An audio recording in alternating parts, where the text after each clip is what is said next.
स्वागत है आप सभी का। आपके साथ मैं हूं स्वप्निल। इस वक्त की बड़ी खबर जोधपुर से मिल रही है। यहां छात्र संगठनों ने हल्ला बोला और एक दूसरे से झगड़ पड़े।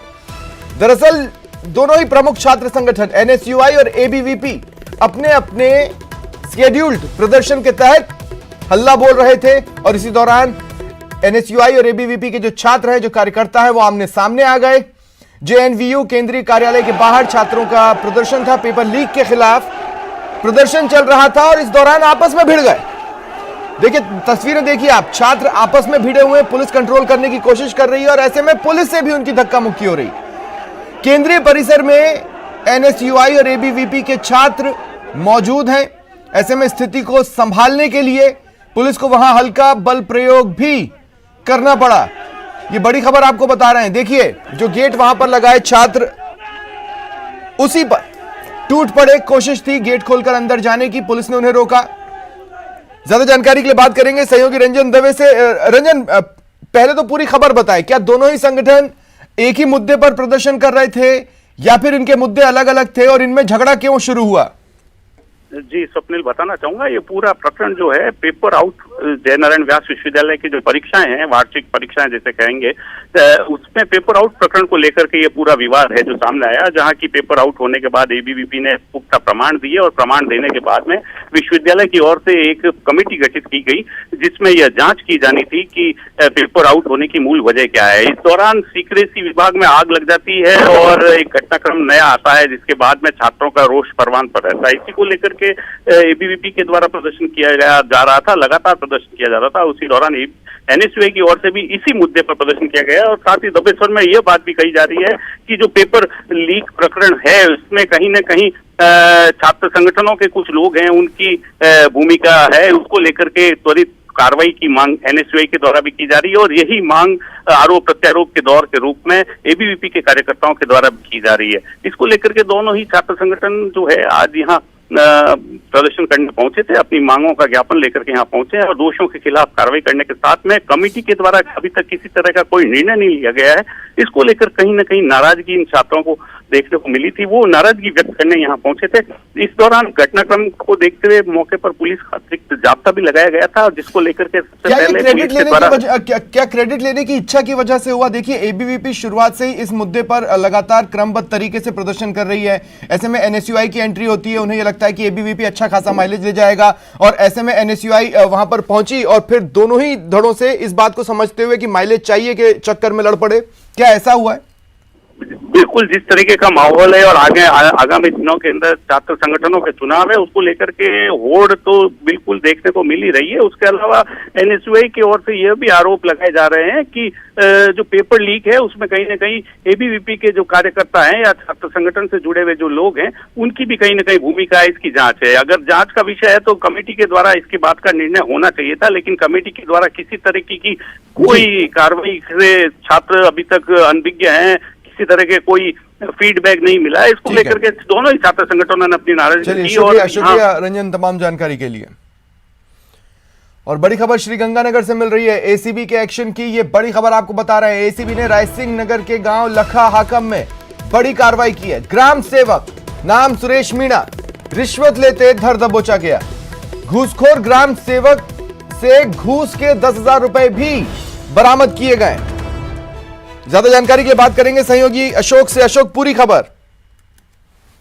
देखिए स्वप्निल जी, आज श्री गंगानगर की रायसिंह नगर पंचायत समिति की ग्राम पंचायत लखा हाकम का ये ग्राम सेवक अधिकारी है सुरेश मीणा, जो परिवादी से 3 प्लॉटों के पट्टा नवीनीकरण के साथ साथ इंतकाल दर्ज करने के एवज में 15,000 रुपए की रिश्वत मांग रहा था। परिवादी के द्वारा जब गंगानगर एसीबी की प्रथम चौकी को जब ये सूचना दी गई, शिकायत दर्ज कराई गई, तो डीवाईएसपी भूपेंद्र सोनी ने शिकायत का सत्यापन कराया और सत्यापन कराने के दौरान जब शिकायत सही पाई गई तो आज पूरी की तरह एसीबी ने जाल बिछाया और जाल बिछाने के दौरान घूसखोर ग्राम सेवक सुरेश मीणा को 10,000 रुपए की रिश्वत लेते हुए रंगे हाथों ट्रैप कर लिया गया है।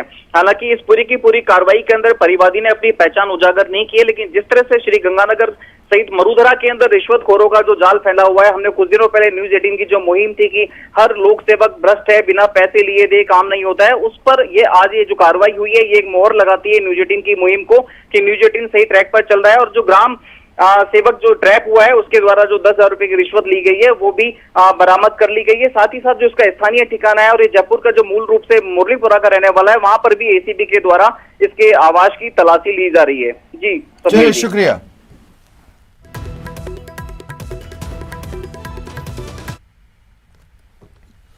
और एक और बड़ी खबर बीकानेर से, यहां नोखा में मारपीट की खबर है। ओबीसी मोर्चा के पूर्व अध्यक्ष पर हमला हुआ, बुजुर्ग सुशील सांखला के साथ मारपीट की गई। दरअसल सुबह पार्क में परिवार के साथ सांखला गए थे, झूला झूलने को लेकर यह विवाद हुआ। नाराज लड़कों ने बुजुर्ग पर हमला कर दिया। देखिए, बुजुर्ग को काफी चोटें आई हैं, सर पर बंधी पट्टी भी आप अपने टीवी स्क्रीन पर देख पा रहे हैं। पूर्व अध्यक्ष की आंख में भी गंभीर चोट लगी है, एक हाथ में फ्रैक्चर हुआ है। घायल पूर्व अध्यक्ष को अस्पताल में भर्ती कराया गया है।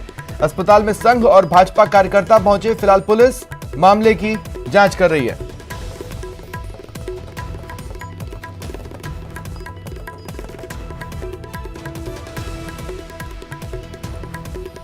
तो ये बड़ी खबर बीकानेर से आपको बता रहे हैं। बीकानेर के नोखा में ओबीसी मोर्चे के पूर्व अध्यक्ष पर हमला कर उन्हें बुरी तरह से पीटा गया। बहुत चोटें आई हैं बुजुर्ग सुशील सांखला को।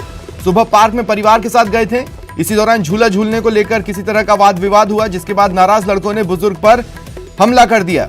उनकी आंखों में गंभीर चोट आई है, उनके एक हाथ में फ्रैक्चर हुआ है, उनका इलाज चल रहा है। ज्यादा जानकारी के लिए बात करेंगे सहयोगी विक्रम जागरवाल से। विक्रम, कहां तक पहुंची पुलिस की जांच? विक्रम, सुन पा रहे हैं मुझे? जी, कहां तक पहुंची पुलिस की जांच? देखिए, इस पूरे मामले को लेकर जो है वो पूर्व अध्यक्ष के द्वारा एक थाने में रिपोर्ट दी गई है और पुलिस जो है वो अब इस रिपोर्ट के आधार पर ही जो आगे की कार्रवाई कर रही है, क्योंकि इसमें एक शख्स जो है वो नामजद बताया जा रहा है जिसे वो पहचानते थे, और उसी के साथ जो अन्य लोग थे, जो युवक थे, उनको लेकर अब पुलिस जो है वो कार्रवाई कर रही है और इन लोगों का पता लगाने की कोशिश कर रही है कि क्या पूरा मामला रहा। क्योंकि जो जिस तरीके से जो पूर्व अध्यक्ष है उन्होंने ये बताया है कि जब वो बच्चों को झूले पर झूला झुलाना चाह रहे थे तो ये सब युवक वहां बैठे थे, और उन्होंने जब उन्हें मना किया तो उसको लेकर जो है ये पूरी घटना हुई, और उन्हें युवकों को ये इतना बुरा लगा उनका मना करना कि उन्होंने जो है उनके ऊपर घातक हमला कर दिया, जिसमें उनकी सर पे चोट आई है और आंखों के आसपास भी चोट आई है, और उनका प्राथमिक उपचार करने के बाद अब उन्हें पीबीएम अस्पताल लाया जा रहा है, जहां उनका और उपचार किया जाएगा। जी, चूंकि संघ और बीजेपी के चेहरे वहां पर उनसे उनके हालचाल जानने पहुंच रहे हैं, क्या इस पूरे घटनाक्रम का राजनीतिकरण भी हो रहा है? जी बिल्कुल, क्योंकि ये पूर्व अध्यक्ष रहे हैं ओबीसी मोर्चा के, तो इसलिए जो पार्टी से जुड़े हुए लोग जो है वो भी वहाँ थाने पर पहुंचे हैं, और जो बागड़ी अस्पताल है वहाँ पर इनको देखने के लिए पहुंचे हैं, और क्योंकि ठीक है, शुक्रिया। और चलिए बढ़ते हैं आगे। टोंक के देवली थाना क्षेत्र में एक महिला को घर में बंधक बनाकर मारपीट का मामला सामने आया है। वीडियो में महिला को बुरी तरह पीटा जा रहा है। पीड़ित ने थाने में मामला दर्ज कराया है। पुलिस ने 2 लोगों को गिरफ्तार किया है। बताया जा रहा है पीड़ित महिला थाने कुम्हार के घर मटकी लेने गई थी। वहां से लौटते वक्त आधा दर्जन महिला और पुरुषों ने उसे घेरा, उसे बंदी बनाकर पीटा। पुलिस जांच कर रही है।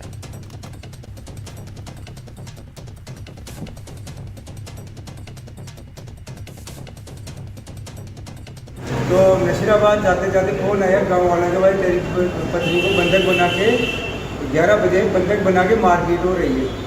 11 बजे फोन है, 12 बजे में टेलीफोन है। तो जब मैंने गाँव वालों को किया, भाई आप बताओ कैसे क्या मामला हुआ है। उन्होंने किया, भाई दिशा लाल कुमार के घर पर मटके लेने आई थी, जिसको रास्ते से रोड जा रही है, रास्ते से उठा के 30 के ले गए। शीतलाल, रामराज और वो कालू और धर्मराज।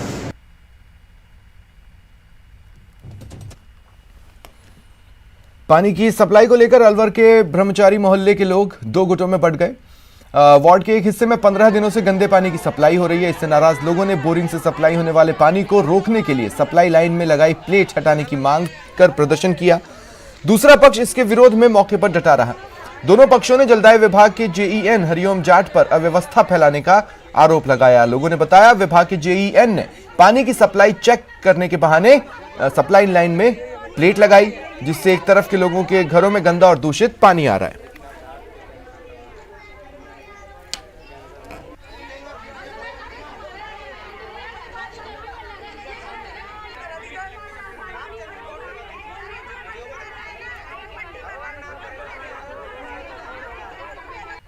ये गाय वाला मोहल्ले पानी में जैयर हरिओम जाट के द्वारा प्लेट लगवा दी गई है, ये बोल के कि चेक किया जाएगा 24 घंटे। 7 दिन हो गए, कोई चेक नहीं किया गया। हमारे पानी आ नहीं रहा है, बिल्कुल गंदा और लाल पानी आ रहा है। वो ऑफिस में बैठे हैं, उनको 20 बार फोन कर रहे हैं, किसी तरह की कोई कार्रवाई नहीं की जा रही है। यहाँ पे पानी की समस्या हो रही है, 5-6 दिन हो गए पानी नहीं है। सड़क ये लोग इधर के पानी नहीं खोलने दे रहे, ना वाल खोलने दे रहे इधर का। अभी गड्ढा खोदा है, वो गड्ढा भी भर दिया। वाल खोलने वो अंकल जी आए, उन्होंने वाल पे बैठ गई है। ये कोई तरीका है इनका? जलदाय विभाग को इस समस्या के बारे में बताया कुछ? अरे कितनी बार जाइए उनसे बोल दिया, उसकी भी आँख फूटी पड़ी है, उसकी भी उसको दिख नहीं रहा। वही मोहल्ला दिख रहा है बस पानी पीने के लिए। घरों में पानी की समस्या है? ये पूरा मोहल्ला है, कम से कम 20-25 मोहल्ले घर है इधर की तरफ। स्वर्ग रोड पर शराब का ठेका खुलने को लेकर महिलाओं ने विरोध किया। ठेके को लेकर स्थानीय महिलाएं कलेक्ट्रेट पहुंची और ज्ञापन सौंपा। महिलाओं ने शराब ठेका बंद करवाने और दूसरी जगह स्थानांतरित करने की मांग की। महिलाएं काफी समय से प्रदर्शन कर रही हैं, किसी ने उनकी नहीं सुनी। हारकर आज इस तरह प्रदर्शन किया।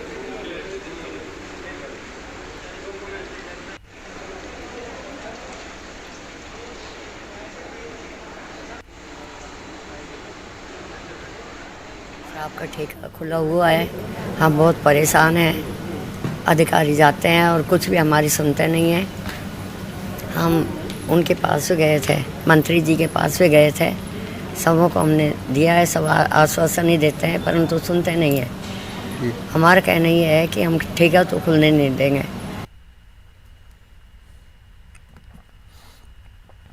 भारतीय किसान संघ ने 12 में लहसुन की खरीद को लेकर सभी तहसील मुख्यालयों पर प्रदर्शन किया। संघ ने लहसुन की एमएसपी पर खरीद की मांग की, जिसमें 5,000 रुपए प्रति क्विंटल की दर का एमएसपी दिया जाए। इसे लेकर मुख्यालयों के सामने लहसुन की ढेरी लगाकर धरना दिया। इनका कहना है साल 2018 लहसुन की खरीद 3,250 रुपए प्रति क्विंटल हुई।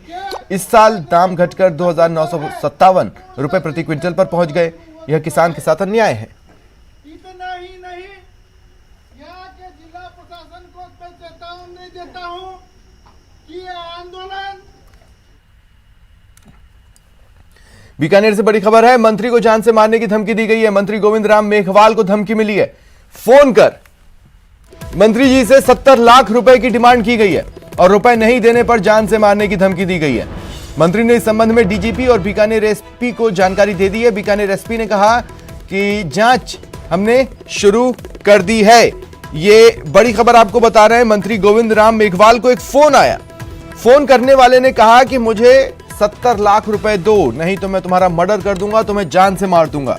मंत्री गोविंद राम मेघवाल को यह धमकी मिली, जिसके बाद उन्होंने डीजीपी और बीकानेर एसपी को इस संबंध में जानकारी दी। पुलिस मामले की गंभीरता को देखते हुए जांच में जुट चुकी है। तो ये बड़ी खबर आपको बता रहे हैं बीकानेर से। मंत्री गोविंद राम मेघवाल को धमकी दी गई है फोन के द्वारा।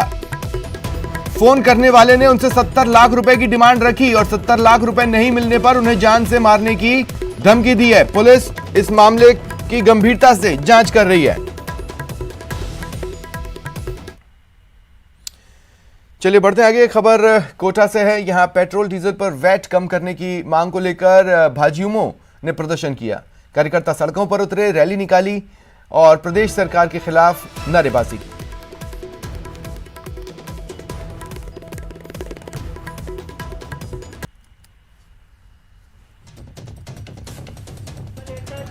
देखिए, लगातार प्रदेश सरकार द्वारा वैट कम करने की मांग को लेकर भारतीय जनता पार्टी और उसके जो विभिन्न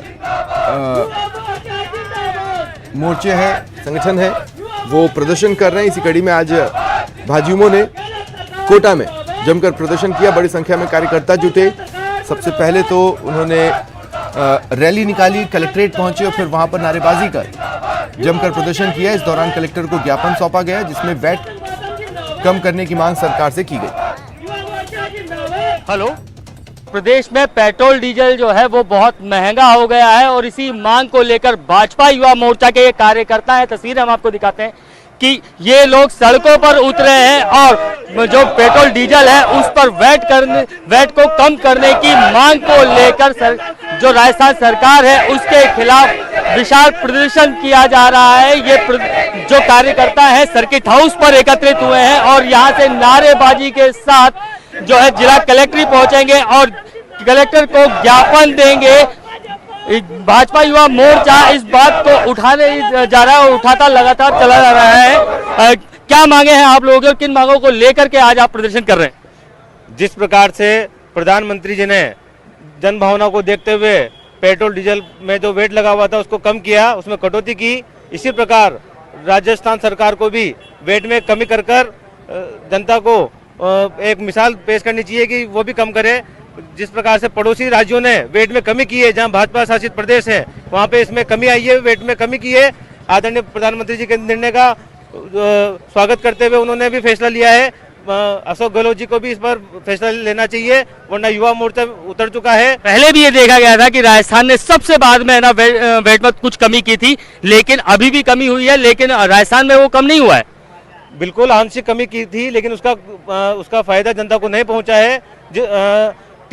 पूरे भारत में सबसे ज्यादा वेट राजस्थान में वसूला जा रहा है पेट्रोल पर, जो 30 रुपए से अधिक है। जो हम 1 लीटर का पैसा देते हैं उसमें से 30 रुपए से अधिक राज्य सरकार वेट ले रही है। इसको तुरंत प्रभाव से कम करना चाहिए, अन्यथा युवा मोर्चा का कार्यकर्ता इसको आज तो प्रदर्शन कर रहा है, फिर जन आंदोलन बनाएगा इसको। और बढ़ेंगे आगे। चित्तौड़गढ़ में 2 पक्षों में खूनी जंग में चाकू मारकर एक युवक की हत्या कर दी गई। एक गंभीर रूप से घायल है, जिसे इलाज के लिए उदयपुर भेजा गया। घटना चंदेरिया थाना इलाके के रोजड़ा गांव की है। पुलिस ने बताया, रास्ते को लेकर 2 पक्षों में शुरू हुआ विवाद खूनी जंग में बदल गया। दशरथ बंजारा नाम के युवक की चाकू मारकर हत्या कर दी गई, जबकि उसका साथी गंभीर रूप से घायल है। प्रारंभिक जांच में गांव के ही राकेश बंजारा और लक्ष्मण गाडरी से विवाद की बात सामने आई है।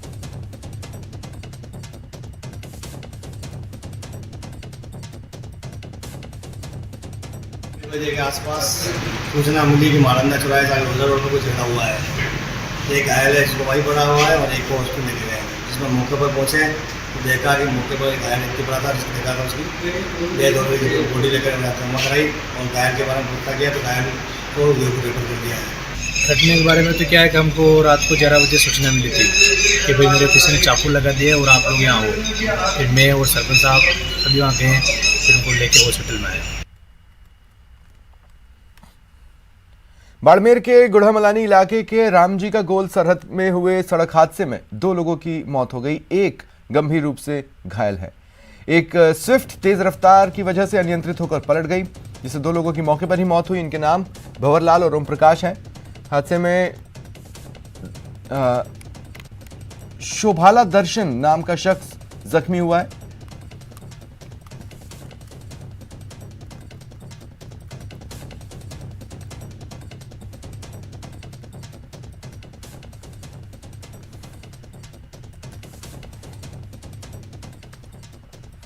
NH8 पर प्लास्टिक के दाने से भरे कंटेनर में अज्ञात कारणों से आग लग गई। मंगली आवास पुलिस मौके पर पहुंची। कड़ी मशक्कत के बाद दमकल ने आग पर काबू पाया। कंटेनर प्लास्टिक के दाने लेकर ब्यावर से अजमेर की ओर जा रहा था। करीब 1 बजे इसमें आग लगी। सुबह फिर से ट्रक में होटल काशी के पास आग लग गई। ट्रक जलकर राख हो चुका है।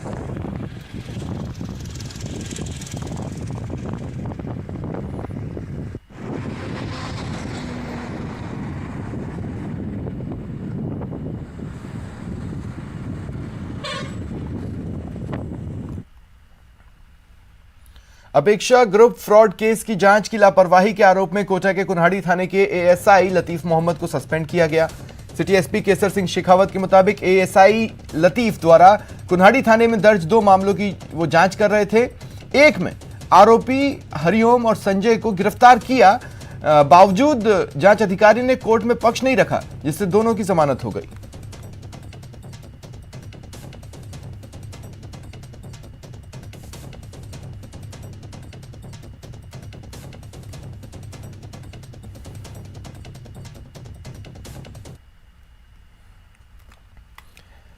सवाई माधोपुर स्थित रणथंभौर नेशनल पार्क से सटे कुतलपुरा मालियान गांव में एक लेपर्ड सूखे कुएं में गिर गया। इसकी दहाड़ सुन मौके पर ग्रामीण जुटे। सूचना वन विभाग को दी गई। रेस्क्यू टीम पहुंची और 1 घंटे की मशक्कत के बाद लेपर्ड को रेस्क्यू किया और जंगल में छोड़ा गया।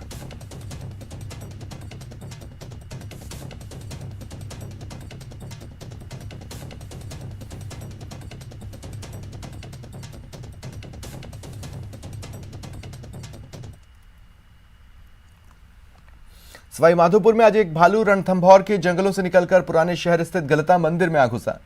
सूचना पर स्थानीय लोगों की भीड़ लग गई। रणथंभौर की रेस्क्यू टीम पहुंची और कड़ी मशक्कत के बाद भालू को ट्रैंकुलाइज कर रेस्क्यू किया और वापस जंगल में सुरक्षित छोड़ा।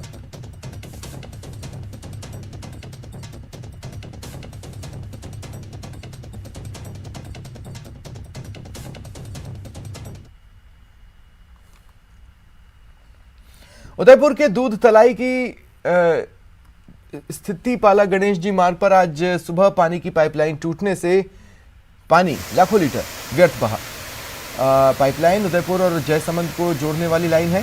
लोगों ने बताया सुबह पानी की पाइपलाइन टूट जाने से पानी के फव्वारे फूटे और कई घंटों तक पानी व्यर्थ बहता रहा। लोगों का कहना है जलदाय विभाग को फोन किया लेकिन कोई नहीं आया और इस वजह से लाखों लीटर पानी बह गया।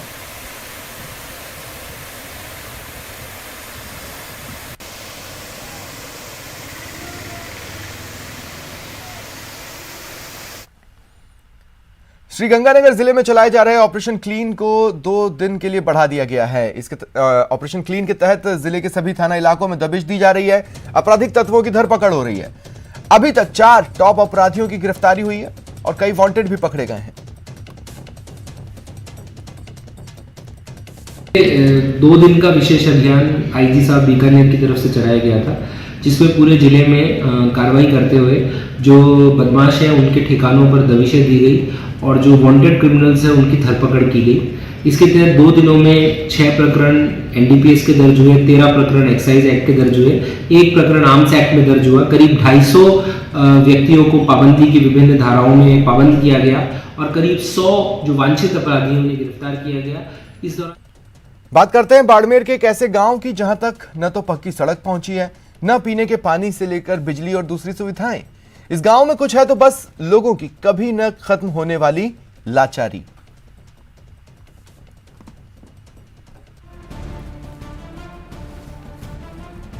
खत्म नहीं हुआ है, 3 मिनट है आपके पास। सब कुछ बयां करती हैं और इन तस्वीरों को देखकर अंदाजा हो रहा होगा इस गांव के लोगों की लाचारगी का।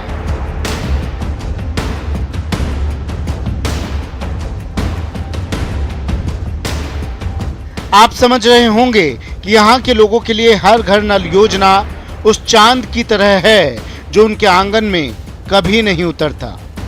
बच्चों को इस हाल में देखकर इतना तो समझ ही गए होंगे कि यहाँ स्कूल तक नहीं है। जिस गांव की आप तस्वीरें देख रहे हैं वो बाड़मेर का बच्चियां गांव है।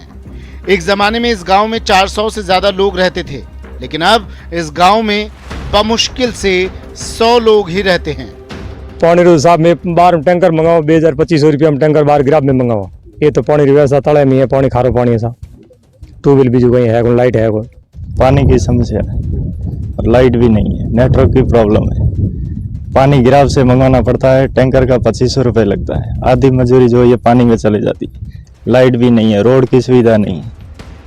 बच्चियां गांव में सुविधाओं के नाम पर कुछ भी नहीं है। अस्पताल से लेकर स्कूल तक, मोबाइल से लेकर हाईवे तक, सब कुछ यहाँ के लोगों का सपना है। पीने के लिए पूरे गांव में एक ही कुआं है और जिस दिन वो सूख गया उस दिन इस गांव के हालात क्या होंगे अंदाजा लगाना मुश्किल नहीं है। कोई तकलीफ होती है हद में बाहर, नहीं लाइट, नहीं पानी, नहीं टावर। ये 800 रुपये टंकी रहा के बेहतर तो ले आवा, नहीं लाओ तिरस मरा बैठा की करा। हमारे गांव में मूलभूत सुविधा कोई नहीं है। आपने भी नजरों से देख लिया है, नेता लोग भी देख के गए।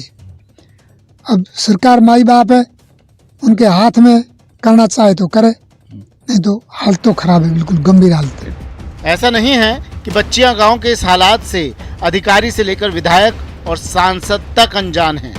सबको सब कुछ मालूम है, लेकिन 100 लोगों के गांव के लिए कोई कुछ करना ही नहीं चाहता। सिंगल रोड है, टूटी फूटी रोड है, बाकी पूरा ये रोड यहाँ से लेकर के अपने गुजरात से कनेक्ट होता है, एकदम वेल अप टू डेट है। ये बहुत दुखद है, समझ भी सकते हैं। हम इसमें चाहकर भी कुछ नहीं कर सकते क्योंकि ये बहुत बड़ा मामला है। डीएनपी में किसी की भी सुनवाई नहीं होती, ये एक से दूसरे पे टालते हैं। कागजों पर विकास के आंकड़े बहुत अच्छे लगते हैं। विकास को लेकर जनप्रतिनिधियों के भाषणों पर तालियां भी खूब बजती हैं, लेकिन बच्चियां गांव के हालात पर कोई कुछ नहीं कहता, सब खामोश रह जाते हैं और यहाँ के लोग अपनी किस्मत पर सिवाय रोने के कुछ और नहीं कर सकते। बाड़मेर के बच्चियां गांव से न्यूज़ 18 राजस्थान के लिए प्रेमदान की रिपोर्ट। ब्रेन ट्यूमर अब युवाओं में तेजी से सामने आ रहा है। छोटी उम्र में तेजी से बढ़ते मामलों को लेकर मेडिकल साइंस में कई रिसर्च हुए, लेकिन अभी तक इसके सही कारणों का पता नहीं लग पाया है। भगवान महावीर कैंसर हॉस्पिटल के कैंसर रोग विशेषज्ञ डॉक्टर नितिन द्विवेदी का कहना है कि बच्चों और युवाओं में ब्रेन ट्यूमर के केसेस तेजी से बढ़े, लेकिन इलाज की आधुनिक तकनीक से सर्वाइवल रेट भी बढ़ा है।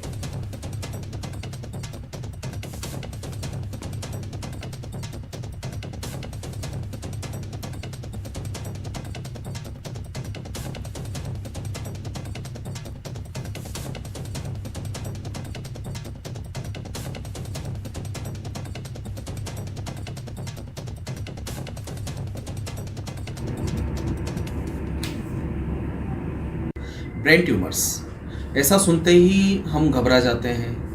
पहले ये माना जाता था कि ब्रेन ट्यूमर्स बहुत ही ज़्यादा उम्र की बीमारी है, जब आदमी बूढ़ा होने लगता है तब ये होती है। और निश्चित रूप से ये ट्रेंड हमारी स्टडीज़ में भी साबित हुआ था कि पहले ये 40 प्लस की एज ग्रुप में ज़्यादा होता था, मगर पिछले कुछ वर्षों से ये ट्रेंड लगभग चेंज हो चुका है। अब आजकल कम उम्र के लोगों में ब्रेन ट्यूमर बहुत तेज़ी से बढ़ रहे हैं, मगर हमें घबराने की ज़रूरत नहीं है, क्योंकि साथ ही साथ स्टडीज़ ये भी बोलती है कि कम उम्र में होने वाले ब्रेन ट्यूमर्स में सर्वाइवल रेट्स बहुत ज़्यादा है। अगर हम 5 ईयर सर्वाइवल रेट्स की बात करें तो 5 वर्ष से 15 वर्ष से कम उम्र के बच्चों में। जयपुर हेरिटेज इलाके में पार्किंग का विवाद गहरा रहा है। परकोटा इलाके में पार्किंग की सही व्यवस्था न होने के कारण कारोबार प्रभावित हो रहा है, वहीं सरकारी पार्किंग खाली रह रही है।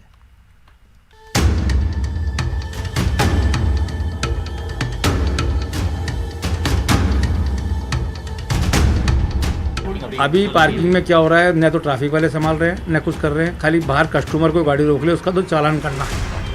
अब दिन भर की सुबह से शाम की 99% गाड़ियां खड़ी हुई है, एक कस्टमर को गुंजाइश नहीं है जोरिया में गाड़ी लगाने की। न ट्रैफिक पुलिस पे ध्यान दे रहा है न कुछ कर रहा है, जबकि हमने निगम को लिख के भी दिया है। जयपुर के परकोटा इलाके के बाजारों में पार्किंग को लेकर विवाद थमने का नाम नहीं ले रहा। मौजूदा समय में किशन पोल के अलावा जोहरी बाजार, चौड़ा रास्ता समेत बाकी बाजारों में पार्किंग का ठेका नहीं दिया जा सका है, जिसका सीधा असर यहाँ के कारोबार पर दिख रहा है। कि यहाँ पे क्या है, पार्किंग वालों ने भी कुछ अवैध कर रखा है, हर किसी से 100-200 रुपये बांध रखे हैं, ऐसा भी कर रखा है, इस वजह से उनको हटाया। मतलब इलीगल रूप से जो पार्किंग वाले वही लगवा देते हैं गाड़ी को। हाँ, वही लगवा देते थे गाड़ी। हालांकि सरकार की ओर से बनाई गई चौगान की पार्किंग खाली नजर आती है, जिसमें 400 गाड़ियों की पार्किंग की सुविधा के बाद भी 100-150 गाड़ियां ही प्रतिदिन लग पाती हैं। ये स्मार्ट सिटी के तहत जो पार्किंग बनी हुई है चौगान की, उसकी आप तस्वीर देख रहे हैं कि किस तरह से ये खाली पड़ी हुई है। गिनी चुनी गाड़ियां यहाँ पर दिखाई देती हैं, उसमें इसका जो प्रॉपर यूटिलाइजेशन होना चाहिए उस तरह से यहाँ पर उसका उपयोग नहीं हो पा रहा है, क्योंकि जो लोग हैं ज़्यादातर वो अपनी गाड़ियों को अपने सुविधा के अनुसार बाज़ारों में ही खड़ा करना पसंद करते हैं। इस कारण से जो ये बड़े भारी भरकम पैसे के साथ जो पार्किंग बनाई गई थी उसका उपयोग अभी भी नहीं हो रहा। पार्किंग को लेकर नगर निगम के अधिकारियों का दावा है कि व्यापारियों के साथ वार्ता कर इस समस्या का समाधान किया जा रहा है। जल्द पार्किंग की टेंडर प्रक्रिया को पूरा कर लिया जाएगा। पार्किंग के लिए रेगुलरली हमारी जब भी व्यापारी संगठनों से बात होती है तो पार्किंग का इशू प्रोमिनेंट रहता है। पार्किंग के जो भी इनके इश्यूज़ है उसको रिजॉल्व करते भी हैं हम, और पार्किंग में जो भी कहीं दिक्कतें आती है, जैसे अभी हमने रेट्स भी काफ़ी कम की है पार्किंग की, तो अगर कोई भी इस तरीके का इशू आता है कि अगर यूटिलाइजेशन प्रॉपर नहीं है तो उस पर भी हम डिस्कस करेंगे। बहरहाल नगर निगम हेरिटेज में पार्किंग शुल्क और टेंडर प्रक्रिया को लेकर भी सवाल है, लेकिन पार्किंग की जगह खाली होने के बाद भी सड़क पर भीड़ हैरान करने वाली है। पार्किंग का जो विवाद है वो यहाँ पर जो आए दिन सामने आता रहता है, और इस कारण से जो है दुकानदारों को भी तकलीफ है, तो साथ ही साथ में ग्राहकों के लिए भी पार्किंग एक बड़ी समस्या बनाई है। कैमरा पर्सन दिलीप चेची के साथ महेश दाधीच, न्यूज़ 18 जयपुर। फिलहाल इतना ही, नमस्कार।